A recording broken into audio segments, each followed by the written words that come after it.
everyone, welcome to class 19, video number 1, and we're talking about some volume now. We've covered perimeter and area, now we're moving into volume. And volume is the amount of space occupied by an object, and now our answers are in cubic inches, cubic feet, cubic centimeters, and cubic meters. And you can see there an inch with a little 3, a feet with a 3, centimeters and meters with a little 3 up there. That just identifies that we're working in cubic feet. And we basically have 4 formulas we're going to be using here. The first one is side cubed, or side times side times side. That's to find a cube. A rectangular tank, length times width times height. A cylindrical tank is pi r squared times height.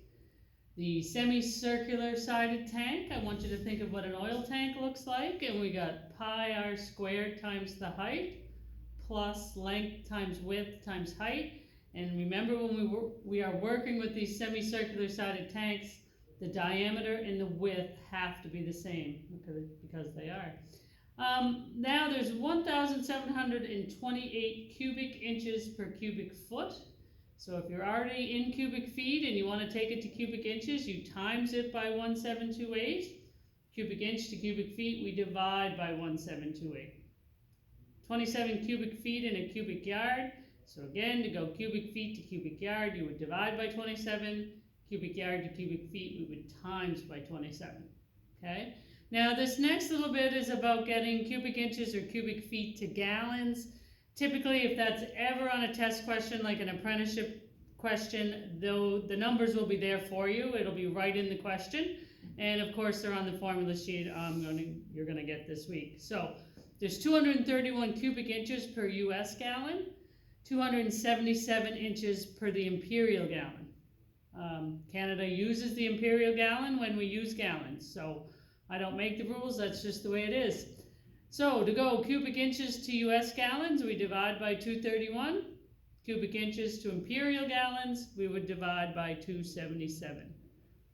1 cubic foot has 7.5 US gallons, 6.25 imperial gallons. So again, to take cubic feet to US gallons, we would times it by 7.5. Cubic feet to imperial gallons, we would times it by 6.25. Again, those conversions will always be given to you in a test, right in the question, or you'll have some sort of formula sheet with it on there for you. Now the metric, there's 1,000 cubic centimeters in a liter. So to go cubic centimeters to liters, you'd have to divide by 1,000. And 1 cubic meter is 1,000 liters. So to go from cubic meters to liters. So what's going to happen here, you're going to use some of your formulas, like finding the volume of a rectangular tank, and then you may have to convert it to gallons or liters, okay? So, again, just remind everyone, before you use any formula, you need to convert your numbers to all the same units. So if a question asks you to find something in cubic feet, before you use a formula, you're going to do your regular conversion, you're going to get your numbers to feet, and then you'll use your formula. I'm going to go through a few samples here. I'm very gently move this board as I broke one last week.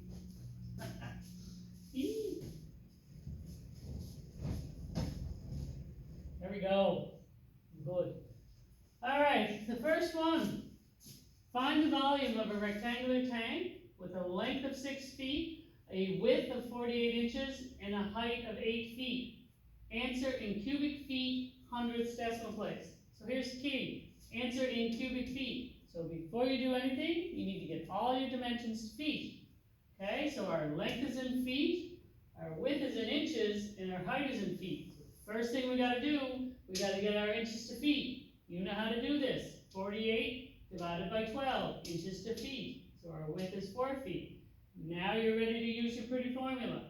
6 times 4 times 8, 192. Right, it says 100ths decimal place. So now the expectation is we put in that 0.00 feet cubed. All right, get all your numbers to same units before you use a formula.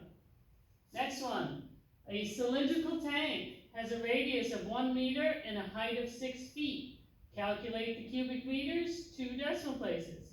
So again, calculate the cubic meters. But look, I got a radius of 1 meter and a height of 6 feet. So before you do anything, you have to get your feet to meters. Good news is, you know how to do it. 6 divided by 3.28, we get 1.83 meters. So now we know our radius is 1, excuse me, our height is 1.83. Now we're ready to use our pretty formula. Pi times radius times height. Pi times 1 times 1.83. And we get a number, 5.749. The question asks us 2 decimal places. So the third number is 5 or above. That rounds up. Final answer, 5.75 cubic meters. Under control. Next one. It looks a little daunting. It's a lot of work, but it's not that bad. Find the cubic feet of a semicircular sided tank with a length of 2 feet 2, a height of 13 inches, and a diameter of 1 foot 2 inches. Cubic feet. So before you do anything, we have to make sure all our numbers are in feet. So let's see here, our length, 2 foot 2 would be the same as 26 inches, right? We're taking 26 inches to feet. 26 divided 12, 2.17 feet. Our height is 13 inches. We have to take inches to feet. Divide by 12, 1.08 feet. Next one, our diameter is 1 foot 2, which is the same as 14 inches. Again, inches to feet, we divide by 12, 1.17. Remember, when we do these, our width and our diameter are the same. So our width is also 1.17 feet. Right? Now, we're smart enough to know that our radius is always half the diameter. So if right, we take 1.17, our diameter, we divide it by 2, we get 0.59 for our radius. So as you can see, I always do them this way. I line up, write out every number, everything that I need for my formula. I write it down over here, and then I'm ready to put them in the formula. Right? It's super important to write them down, so now you're ready. So, this long, complicated formula, which really isn't that bad, and we're going to do this side of it first, and then we're going to do the next side, one step at a time. So, we get pi r squared times the height. So, pi times 0.59 times 0.59 times 1.08. It equals, write that number down, please. Right there, sorry, 1.18. Now we're going to do the other side of the formula. Length times width times height. Length times width times height. And we get this pretty number. And then all we need to do is add those two together. Right? And we get 3.92 cubic feet. And here you are with a big smile on your face because you just figured that out. See you in the next video.